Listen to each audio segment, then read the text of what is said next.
अस्सलाम वालेकुम नाज़रीन, अवां ॾिस रहे हो SDN न्यूज़। नव वली मोहम्मद मां असांजे रिपोर्टर अब्दुल्ला रिंद जी ख़बर ॾींदा हलूं त ॻोठ हाजी अल्लाह बचायो बंड में आल पाकिस्तान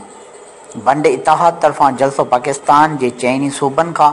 वॾे अंग में मोज़रीन जी शिरकत मुतफ़क़ा तौर ते उहिदेदारनि चूंडिया विया। ख़बर मूजिब नव वली मोहम्मद ڀرسان ॻोठ हाजी अल्लाह बचायो बंड में आल पाकिस्तान बंड इतिहाद वेलफेयर एसोसिएशन तरफ़ां जलसो मुनक़द कयो वियो, जंहिंमें पाकिस्तान जे चइनी सूबनि खां वॾे अंग में बंड बिरादरी जे मौज़ूद शख़्सियत शिरकत कई, जॾहिं त बंड इतिहाद जे ऑर्गेनाइज़र एडवोकेट शौकत अली बंड खमीसो ख़ान बंड अली अब्बाद बंड पुनल बंड परवेज़ हुसैन बंड आयल मोज़रीन खे अजरक जा तोहफ़ा पेश कया। प्रोग्राम जी सदारत रईस महबूब ख़ान बंड वॾेरो मोहम्मद छुटल बंड ऐं रईस हाजी मोहम्मद हसन बंड कई। ॼाणियल अॻवान ख़िताब कंदे चयो त बंड इतिहाद जो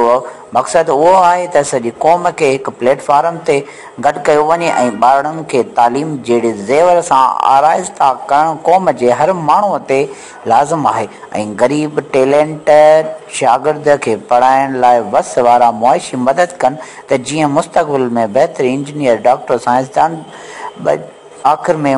मुतफ़क़ा तौर ते मरकज़ चेयरमैन महबूब ख़ान, को चेयरमैन हाजी मोहम्मद छुटल बंड, वाइस चेयरमैन